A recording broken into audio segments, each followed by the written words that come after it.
साथियों नमस्कार, जय हिंद, सत श्री अकाल। और भाई हरियाणा की तरफ से हाथ जोड़ के राम राम। और इसको दे देते हैं अब थोड़ा सा विराम। ठीक है, कुछ बात याद आ गई साथियों। एक टाइम था जब मैंने किसी अपने एक विचार को यूटिलाइज किया था किसी एक चीज पर। बस वही चीज मैं आप लोगों को थोड़ा सा। साथियों, एक बच्चे को ना बड़ा भयंकर गुस्सा आता था, बहुत ज्यादा गुस्सा आता था।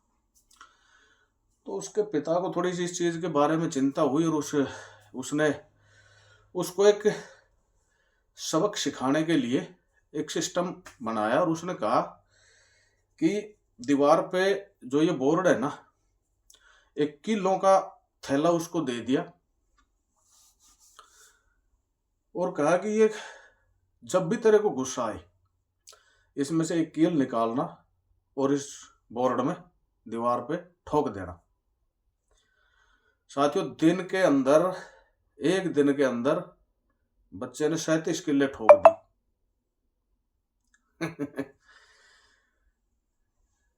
अगले दिन कुछ और कम हुई, फिर कुछ और कम हुई, फिर उसको बोरिंग लगने लगी ये काम।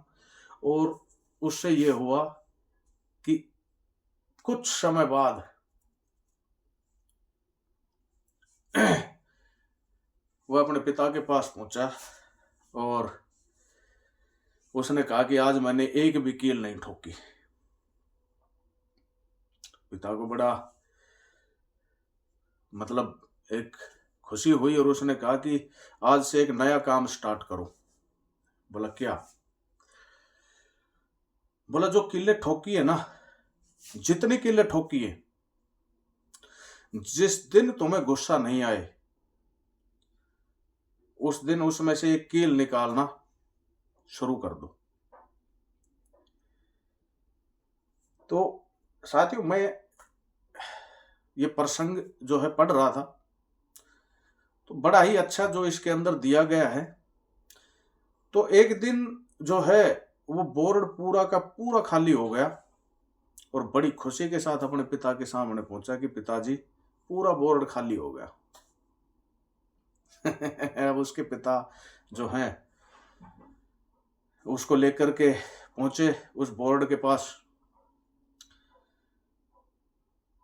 बोला, इस बोर्ड का की हालत देख रहे हो?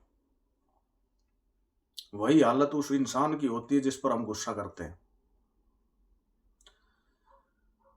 और ये बोर्ड जो है ये कभी भी अपने पहले वाले स्वरूप में, प्रारंभिक स्वरूप में आ ही नहीं सकता।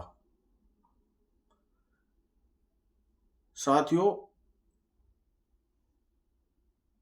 गुस्सा जो है ना वो सैलाब है, जैसे समुद्र के आसपास, और जो भी उसके उफान, उसकी लहरों के जो जद में आता है सब कुछ तबाह कर देता है।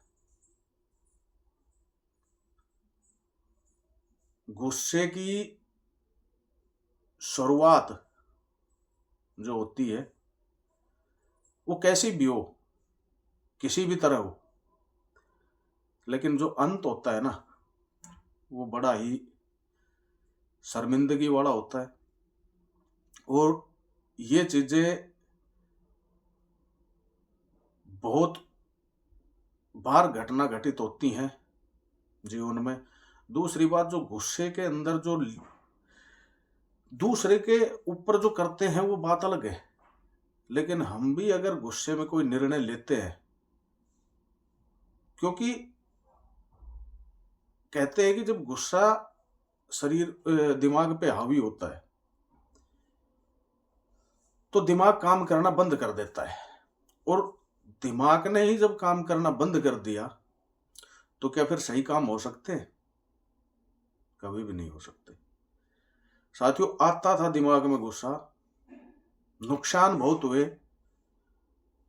फोन जो है जिस टाइम चले ही थे, 15-16 की बात है और 14 में एक्सीडेंट हुआ था। तो उस टाइम दिमाग में दुनिया के प्रति, अपनों के प्रति मतलब एक गुस्सा, क्योंकि नादानी से का एक उफान था उस टाइम। समझदारी जब आती है, जब नादानी खत्म हो जाती है। तो उस टाइम गुस्से से बड़े नुकसान हुए, लेकिन गुस्से को फिर दूसरी चीज पे, कहने का मतलब कि अपने को आगे बढ़ने में गुस्सा करो, भयंकर गुस्से में लाओ कि साला आगे बढ़ना है। गुस्से में ये सब चीजें साथियों करनी स्टार्ट की, और इस चीज का यूटिलाइज ट्रांसफॉर्म लाइफ शरीर के लिए करते हैं तो शरीर का, लाइफ के लिए करते हैं, सक्सेस के लिए करते हैं तो सक्सेस में हमें वो ट्रांसफॉर्म नजर आता है साथियों। लेकिन इस चीज का अगर हमने एक आधारहीन किसी उस पर किया तो फिर हाथ कुछ नहीं आएगा, लेकिन चला बहुत कुछ जाएगा। इसलिए साथियों बड़ी ही एक अच्छी बात कही है कि गुस्सा इंसान के, जिस इंसान के दिमाग में गुस्सा जिस टाइम पनपता है उसी समय उस इंसान का दिमाग उसका साथ छोड़ देता है,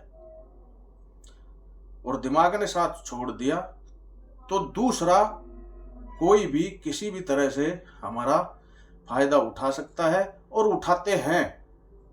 क्योंकि जो गुस्सैल इंसान है ना, वो एक तो होता है जेन्युइन गुस्सा, और एक होता है पागलपन, वैसीपन वाला गुस्सा, जिसमें उसको पता ही नहीं कि मैं खुद को भी अगर वो नुकसान पहुंचा रहा है, गुस्से में आ गया, पता नहीं अब जाके क्या कर लूंगा, काट पीट लेना अपने आप को और कुछ कर लेना। तो इस तरह के भी गुस्से, तो ये जो गुस्से है ना, गुस्सा करना चाहिए एक सही उसमें वे में, कि अब 2 बार ही असफल हो गया, साला अब की बार तो करके दिखाना है। 2 बार ही मैंने 1-1 साल, 6-6 मंथ, 2-2 मंथ मेहनत करके ये वर्जिश करके छोड़ दी, लेकिन अब की बार कंटिन्यू करना है साथियों। वाकई जिंदगी बदल जाएगी। और सब्जी लेने के लिए तो भाई कल का जो है मेरा प्रयास रहेगा कि आपको आड़त सब्जी मंडी का जो है वो थोड़ा सा एक सिस्टम वहां दिखाऊं, क्योंकि एक तो सुबह का वक्त होता है, फिर दूसरा साथियों धुंध वुंध का, और काफी साधन जो है वहां खड़े रहते हैं। और बात ये होती है कि मैं एक तो विकलांग हूं पैर से, जानवर जो होते हैं ना जैसे अपने पशु वगैरह, तो वो काफी गाय बछड़े उधर घूमते हैं, तो वो क्या है कि पन्नी वगैरह सीधे मुंह में पकड़े और उठा के बाहर फेंक देते हैं। तो उस चक्कर में दिमाग जो है वो बस सामान इकट्ठा करके और निकलने के उसमें होता है। बाकी कल जो है वो मेरी कोशिश रहेगी उधर जाके, और थोड़ा एक सब्जी मंडी का जो है सुबह सुबह का माहौल क्या होता है वो आप लोगों को मैं जरूर दिखाने की कोशिश करूंगा। तो मिलते हैं साथियों सुबह 4-4:30 बजे सुबह ब्रह्म मुहूर्त में सब्जी मंडी में। तो खुश रहिए, मस्त रहिए, स्वस्थ रहिए, और जितने भी नए मेरे साथी भाई बहन आते हैं चैनल पे वो चैनल को सब्सक्राइब अवश्य करें, मेरी हाथ जोड़ के विनती है। और अच्छे अच्छे कमेंट जो लोग करते हैं, लाइक शेयर वगैरह करते हैं, सब्सक्राइब करते हैं, तो भाई काफ़ी मोटिवेशन जो है मेरे को भी हौसला मिलता है। तो ठीक है, मिलता हूँ साथियों सुबह। तब तक के लिए नहीं, ऐसा मतलब निकल जाता है मुंह से, हमेशा के लिए खुश रहिए, मस्त रहिए, स्वस्थ रहिए, खुद भी और अपनों के साथ। और भाई सर्दी में बच्चों का थोड़ा विशेष ध्यान रखिए, ठीक है। तो मिलते हैं कल सुबह 4 बजे, 4:30 बजे। जय हिंद, वंदे मातरम।